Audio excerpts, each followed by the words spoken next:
why such a problem requires a concept of neural network to get solved. Usually this XOR problem will come with a truth table like this, where I have 0 0 0 1 1 0 and 1 1, and I will having the values 0 1 1 0, where same values will have as output as 0 and different values will have output as 1.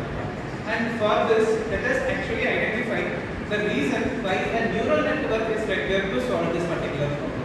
Now I am plotting this entire truth table in a graph, a two-dimensional scheme, where 0 0 is there, 1 1 is there, and is being circled, and 1 0 1 1 being squared. Why I am doing like this? Because if this particular value need to be plotted in output, 0 1 and 1 0 gives the output as 1, while 1 1 and 0 0 gives the output of 0. Now, if I want to solve this problem using logic gates, yes, it is possible by using my circuits. But if I want to do this by using a learning problem for any number of inputs and outputs, now it is only 2 inputs. If I want to increase the number of inputs also, if it need to be solved by using machine learning, it cannot be solved straightforward. Why? Because if I want to use a straight line to separation, I cannot separate this by using a straight line because this is zeros, this is ones. I cannot use a straight line to separate the entire number of terms. So this particular thing I call it as non-linearly separable problem. Usually non-linearly separable problem can be brought into the category as a difficult problem to be solved in learning theory. So hence we come into the practice where we use neural networks. Here I take two inputs x1 and x2 as here in XOR problem, where I am using a single perceptron to solve this particular problem. This perceptron is given only a summation value though using the compute neuron. The formula which is given here is, if the input values, that is x1 and x2, here 0 0 is there, I summate those values, and if the value is equal to 1, return the value as 1. Say for example 0 0 0, 0 1 1, so I have to return 1. 0 plus 1, 1 plus 0 is 1, I return 1. 1 plus 1 is 2. It is not equal to 1. If it is equal to 1, I return 0. That is greater than 1, or otherwise you can also make it, if it is equal to 1, I make it 1, otherwise I make it 0. So if it is greater than 1 or anything less than 1, I make it as 0. So this is what the general term we have it in the case. But this will not work when the number of input is increased. Say for example, when having here only x1, x2, if I have 2 inputs, my truth table will increase to 2 power 3 8 inputs.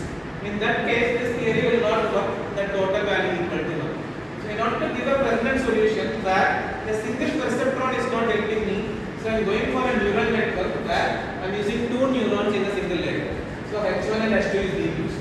And for this, I am taking the digital logic formula that y is equal to x1 into x2 bar plus x1 bar into x2. So this is what the basic formula for XOR gate with respect to AND and OR gates.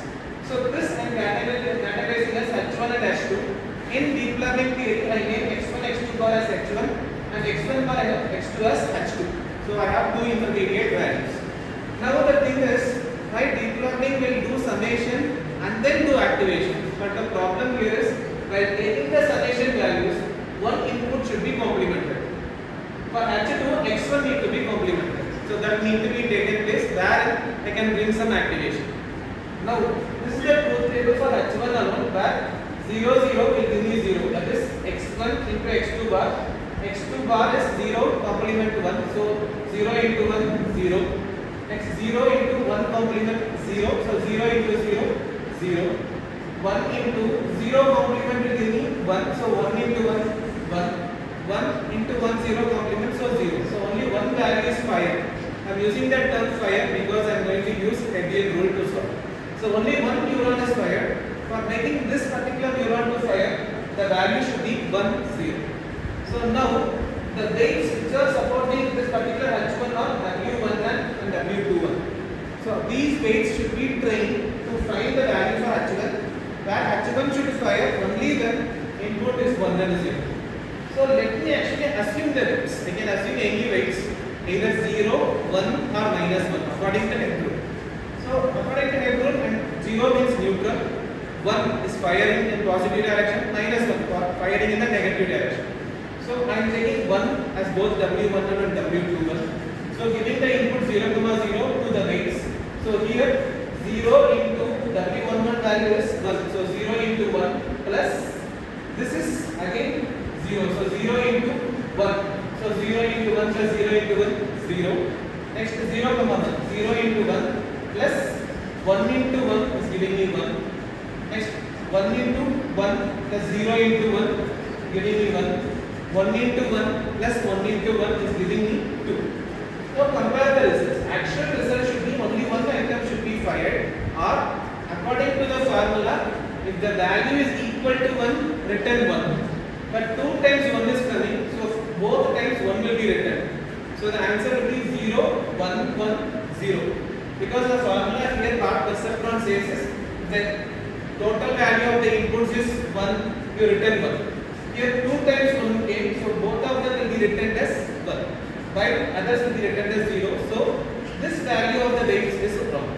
So I am just going for other weights. I am just using trial and error method where I am using different weight here. I am going 1 and minus 1. Now I am firing one weight in the negative direction. So now if you substitute that 0, 0, 0 into 1 plus 0 into minus 1. So I am getting. So this will be totally 0. Both 0. Next 0, 1. 0 into 1 plus 1 into minus 1. I am getting minus 1. 1 into 1, 1 plus 0 into minus 1, 1. Next 1 into 1 plus 1 into minus 1, 0. Now use the formula. If the value is equal to 1, return 1. Else, return 0. So how many times 1 will come this?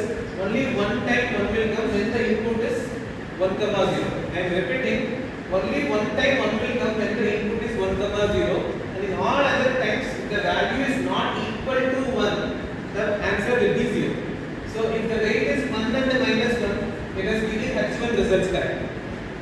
In the same case, if you come here, this is the truth table for H2, where x1 bar into x2 will work.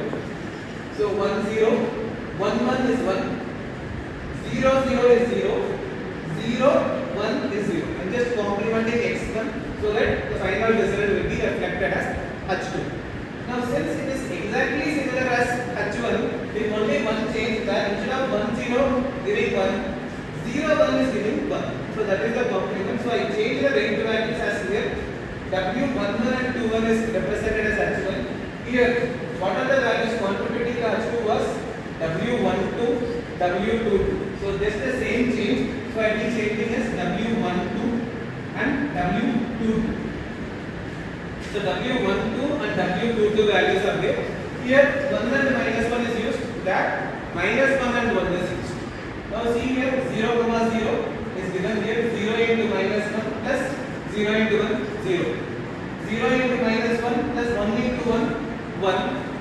1 into minus 1 plus 0 into minus 1, minus 1. 1 into minus 1 plus 1 into minus 1, 0. Only one time 1 came when the input was 0, 1. I am repeating, only one time 1 is given when the input is 0, 1. So this weight is satisfying H2. So we have trained the weights for W11, 12, 21 and 22.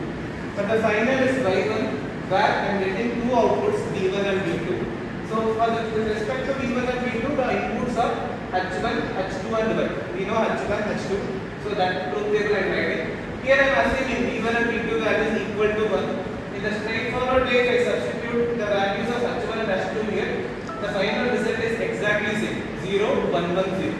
Hence, XOR problem is solved, that we get the weights as W11 equal to 1, W12 equal to minus 1, W21 is equal to minus 1, W22 equal to 1, V1 equal to 1, V2 equal to 1.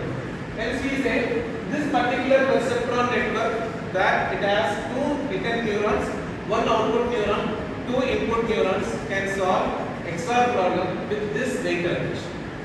Thank you.